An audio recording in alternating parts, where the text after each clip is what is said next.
as long as I can remember. When I was very, very young, probably about 8 years old, I used to watch the trains come from Chrysler, and I always remember the Valiants that were on it, and knowing that Mum and Dad helped make those.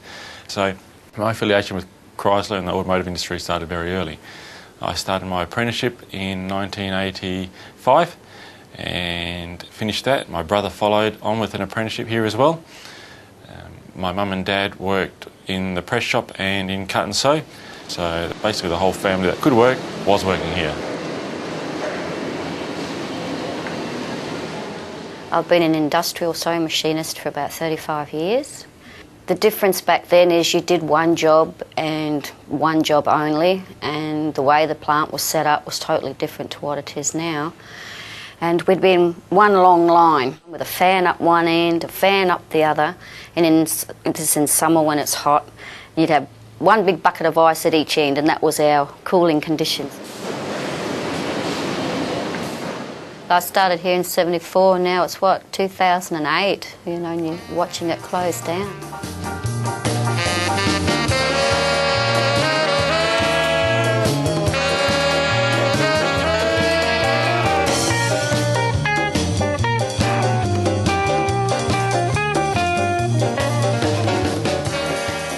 Writing has been on the wall for quite some time, but personally myself, I just thought that that day would never come, and I was hoping that day would never come.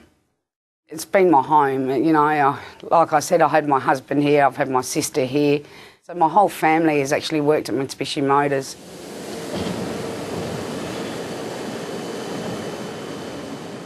My dad was in the press shop and he'd been there for 20 odd years already. And I walked into the plant, it was very grey, it was Chrysler back then. You were assigned a job, and that was your job. You know, if you were there for 3 days or 3 years, that was your job. And of course that caused a lot of fatigue and injury with workers. They'd go off because they'd wear out shoulders or legs or backs, whatever the case may be, because you know every job is a bit different. And I guess through the years when Mitsubishi took over and we got a bit smarter and we're more safety conscious, we've decided that you know, if the people could rotate, it would be a good thing. In every given day, someone would do 4 jobs.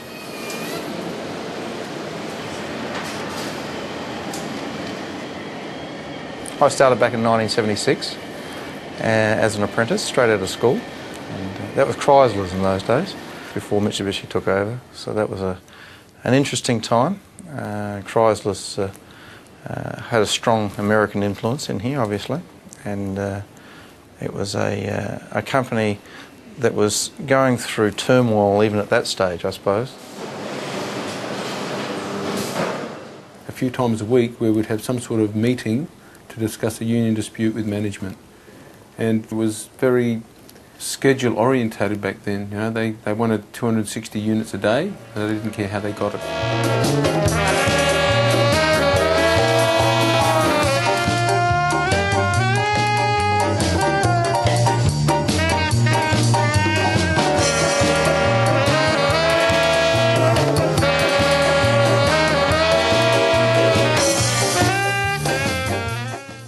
Back in the day of Chrysler, the essence was to keep that production line going at all costs.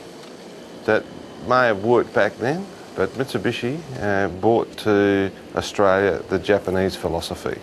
It was to get quality as our #1 priority, and they brought a lounge room feeling about a car. With the Japanese brands coming into Australia, very much came all the niceties that you want to have in the car. The more plush seating, the velour inserts, the automatic shifting with 4 speeds as opposed to 3 speeds, the push-button radio systems, the cassette players, the heaters, and then the advent of air conditioning. So I feel that the Japanese brands brought that into the Australian market, and of course the Holdens and the Fords copied it.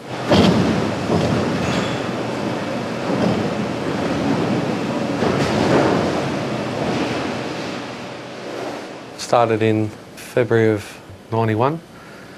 I've always been in the press shop or stamping. The press shop itself was on 3 shifts, 7 days a week. You had the option to do 3 hours extra into day shift if you wanted it. And then even as recently as just over 2 years ago, on the new line we're doing 2 shifts of 11 hours, 7 days a week. And then The 380 was released in, I think it was September. We were 7 days a week leading all the way up to Christmas. When we come back from the holidays, no more overtime. The car hadn't been selling. Then the second shift stopped us straight away as well. It was so quick that we'd gone from 7 days, 2 shifts of 11 hours to 1 shift and 8 hours in a twinkling like that.